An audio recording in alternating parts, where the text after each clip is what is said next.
हाय बच्चों, नमस्कार। कैसे आप सभी। इससे पहले हमने डिस्कस कर रहे थे मानव में रासायनिक समन्वय। अंतःस्रावी ग्रंथियाँ चल रही थी। हमने हाइपोथैलेमस, पीयूष ग्रंथि, पीनियल काय, अग्नाशय, अधिवृक्क ग्रंथि, इनके बारे में डिस्कस किया डीपली। आज हम डिस्कस करने वाले हैं जो जनन ग्रंथियाँ। जनन ग्रंथियाँ वर्षण और अंडाशय, दो ग्रंथियाँ होती हैं। इससे पहले हमने जो चैप्टर पढ़ा था नर जनन तंत्र, मादा जनन तंत्र, उसमें डीपली डिस्कस किया था। मैंने बताया था कि अंतःस्रावी ग्रंथियाँ आएंगी वहाँ पर और आपको बताऊंगा जनन ग्रंथियों के बारे में। तो आज हम इनके बारे में डिस्कस करने वाले हैं। हाय गाइस, आप मेरे वीडियो को लाइक, शेयर, सब्सक्राइब करना न भूलें। आप लाइक कम आते हैं मेरे वीडियो में, तो आप लाइक किया करें। आप देखते हैं, अच्छा सपोर्ट आपका। तो देखिए, जनन ग्रंथियाँ वर्षण एक प्राथमिक जननांग भी है और एक जनन ग्रंथि के रूप में भी कार्य करता है। वर्षण नर जनन तंत्र में जो नर की बॉडी है उसके बाहर एक थैलीनुमा संरचना में स्थित होते हैं। इसके चारों ओर आवरण बनाते हैं वर्षण को। ये होते हैं, बता रखे हैं मैंने आपको। इसका कारण ये है कि जो बॉडी का टेम्परेचर 47 डिग्री सेल्सियस है, पर इसका कम होता है। कारण ये शुक्राणुओं को परिपक्वन के लिए हेल्पफुल होता है। शुक्राणुओं के परिपक्वन के लिए हेल्पफुल। बॉडी से बाहर होंगे तो आसानी से शुक्राणुओं का हेल्पफुल हो जाएगा, नहीं मतलब परिपक्वन हो जाएगा कम टेम्परेचर पर। इसके बाद में हम देखते हैं वर्षण दो होते हैं। उदर गुहा में नीचे थैलीनुमा संरचना लटके होते हैं, ठीक है। इनसे स्रावित हार्मोन है। पहला हार्मोन है टेस्टोस्टेरोन और एक हार्मोन है एंडोस्टेरोन। हार्मोन्स, तो पहला हार्मोन है टेस्टोस्टेरोन, टेस्टोस्टेरोन, और दूसरा हार्मोन है एंडोस्टेरोन या एंड्रोजन हार्मोन भी बोल सकते हैं इनको, ठीक है। ये दो हार्मोन्स का कार्य क्या है, इनका रोल क्या है ह्यूमन बॉडी में। इनका कार्य की बात करें तो गौण लैंगिक लक्षण, द्वितीय गौण लैंगिक लक्षण क्या क्या होते हैं, जैसे दाढ़ी मूंछों का आना, आवाज का भारी होना। पहला आ रहा है दाढ़ी मूंछें, ये द्वितीय गौण लैंगिक लक्षण है। आवाज का भारी होना। तीसरा है शरीर पर बालों का आना, शरीर पर बालों का आना। इसी के साथ में एक करेक्टर्स हो जाएगा शरीर का विकास कर हो जाना, शरीर का विकसित हो जाना। एक आ जाएगा शुक्राणुओं का विकास, शुक्राणुओं का विकास या परिपक्वन हो जाना। इस प्रकार से ये क्या है, द्वितीय गौण लैंगिक लक्षण, यानी ये हार्मोन स्रावित होंगे। अंतःस्रावी ग्रंथि वर्षण, उससे स्रावित हार्मोन, ये दो अंतःस्रावी ग्रंथि स्रावित हार्मोन्स ये डायरेक्ट ब्लड में सिक्रेट कर दिए जाते हैं। ब्लड संपूर्ण बॉडी में घूमता रहता है और अपना वर्क प्ले करेगा, और ये द्वितीय गौण लैंगिक लक्षण का सिक्रेशन करवाएगा, जिससे ह्यूमन बॉडी में एक करेक्टर्स दिखाई देंगे हमें। तो इसका कार्य की बात होगी। अब इसके बाद में एक छोटी सी बात आती है जिसे हम बोलते हैं जनन नाशन या बंदीकरण। जनन नाशन या बंदीकरण ये होता है कि जो नर है उसमें उसको एक तरह से बांझ कर देते हैं, या उसमें शुक्रवाहिनियां है उसको काट के शल्य चिकित्सा द्वारा हटा देते हैं। उसका महत्व ये है कि जो भी नर प्राणी है वो सामान्य प्रकृति का हो जाता है, और वो आगे जो नई जनरेशन है वो डेवलप नहीं कर पाता है, तो एक तरह से बंदे हो जाता है। तो हम बता रहे हैं बदियाकरण, यही बता देता हूं, बदियाकरण या बोल सकते हैं हम जनन नाशन। बदियाकरण या जनन नाशन, इसमें क्या होता है, शल्य चिकित्सा द्वारा जो शुक्रवाहिनियां उनको क्या कर देते हैं, कट कर देते हैं। मैं डायरेक्ट लिख रहा हूं शल्य चिकित्सा,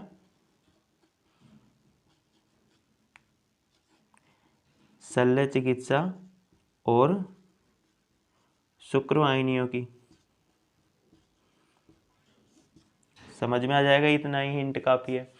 इससे करने से क्या होता है, जैसे कोई पशु है उसे हमने मीट या दूध का वो करना है, तो उसको बांध कर देंगे तो क्या है, एक शांत प्रकृति का हो जाता है और वो अच्छा मोटा ताज़ा होता है, जिससे मीट वगैरह ये काम आ जाती हैं। तो अपना अपना फायदा होता है हर किसी क्षेत्र में, इस कारण इसको बांध कर देते हैं, बंदिया कर देते हैं। इसके बाद में हम देखते हैं अंडाशय, ये भी एक जनन ग्रंथि है। अंडाशय द्वारा स्रावित हार्मोन हो जाएंगे एस्ट्रोजन, प्रोजेस्टेरोन और रिलैक्सिन, ये मुख्य हार्मोन है अंडाशय द्वारा स्रावित हार्मोन। वैसे अंडाशय पर जो रोल प्ले कर रही है पीयूष ग्रंथि पर हाइपोथैलेमस रोल प्ले कर रहा है। तो ये स्टोरी ऐसे है, जैसे फर्स्ट में देख रहे हैं हम हाइपोथैलेमस, शॉर्ट लिख रहा हूँ मैं थोड़ा, हाइपोथैलेमस ये सिक्रेट कर रहा है पीयूष ग्रंथि को कुछ फैक्टर्स, और ये पीयूष ग्रंथि रोल प्ले कर रही है, दो हार्मोन सिक्रेट कर रही है। एक हार्मोन है एफएसएच, एफएसएच का पूरा नाम फॉलिकल स्टिमुलेटिंग हार्मोन, पुट्टी का उत्तेजक हार्मोन, और दूसरा हार्मोन है एलएच, ल्यूटिनाइजिंग हार्मोन। ये हार्मोन रोल प्ले करते हैं अंडाशय पर, और अंडाशय से कुछ हार्मोन सिक्रेट करवाएंगे। तो अब हम पढ़ रहे हैं अंडाशय नंबर 2 पे।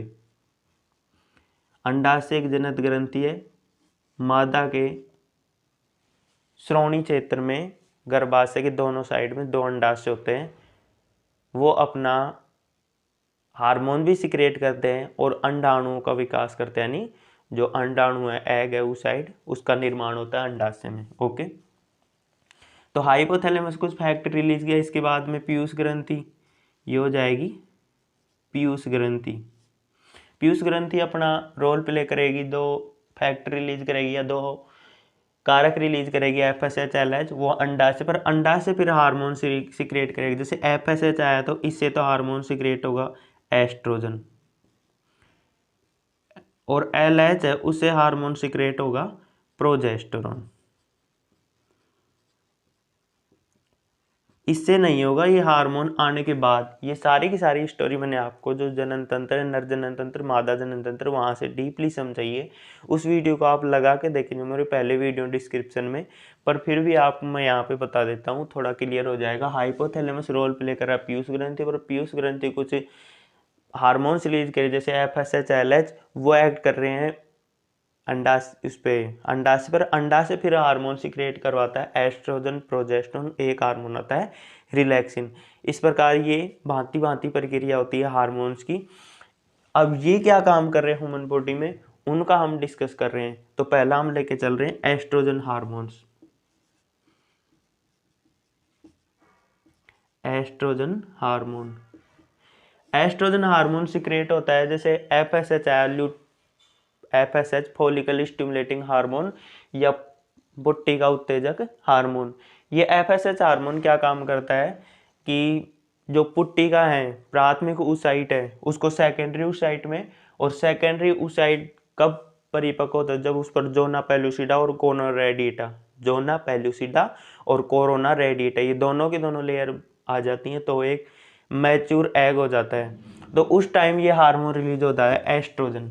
एस्ट्रोजन हार्मोन कब रिलीज हुआ, जब ऊसाइट का निर्माण होता है,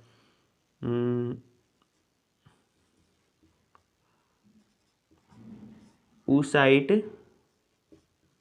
निर्माण के समय, ऊसाइट निर्माण के समय एस्ट्रोजन हार्मोन रिलीज होता है। अब ये रोल प्ले कहाँ कहाँ करता है, एक तो गर्भाशय पर, गर्भाशय पर अपना प्रभाव दिखाएगा, मासिक चक्र, इसी के साथ में स्तन ग्रंथियां, नितंब और अन्य गौण लैंगिक लक्षण, अन्य गौण लैंगिक लक्षण जैसे आवाज का बारीक होना, सुरीली होना, त्वचा का तेलीय होना, मासिक चक्र का स्रावित होना, ये द्वितीय गौण लैंगिक लक्षण है।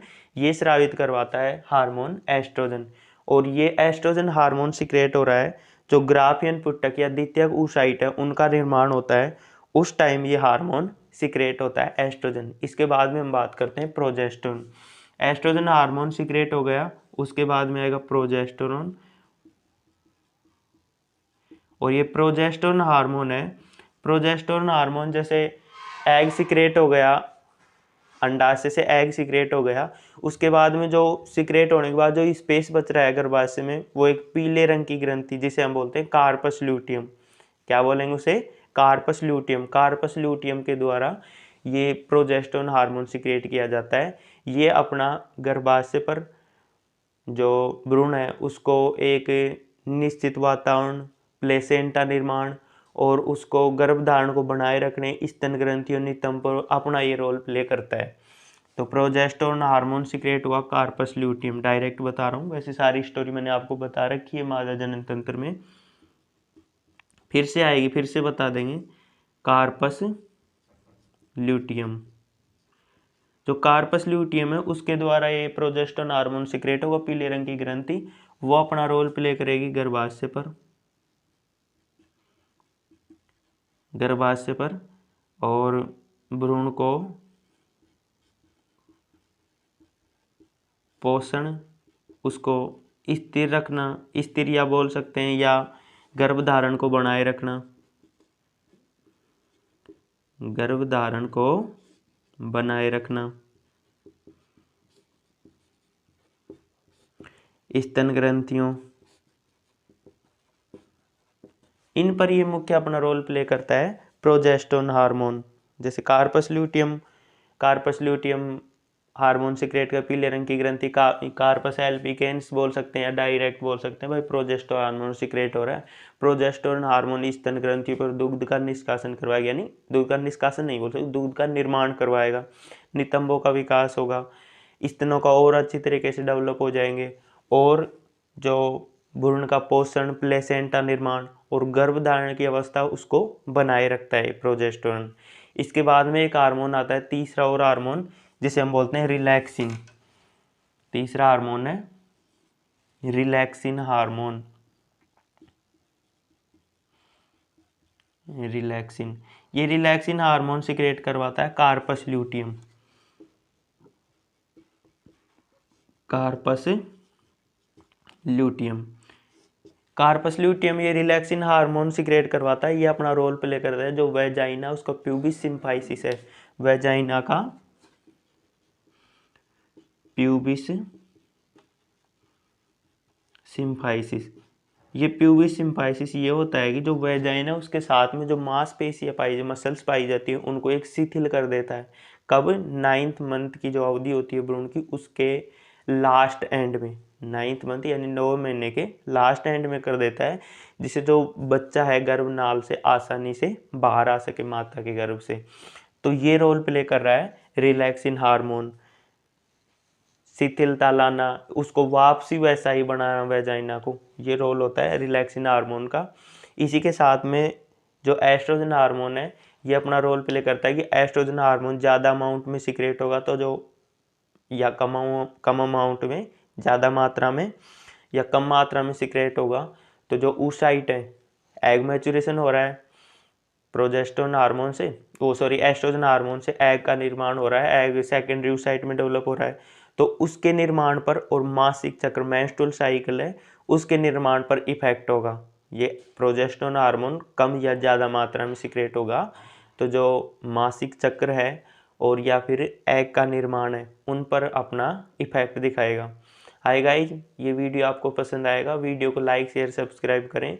इसके बाद में एक वीडियो डालूंगा आपको, जो ये पूरा चैप्टर आया है उसका एक रिवीजन हो जाएगा, जिसमें शॉर्टली रिवीजन करवाऊंगा, ग्लैंड्स, उसके हार्मोन, कुछ छोटे छोटे वर्क, और उससे कहाँ कहाँ क्या क्वेश्चन पुटअप होते हैं, कैसे करने हैं। Okay guys.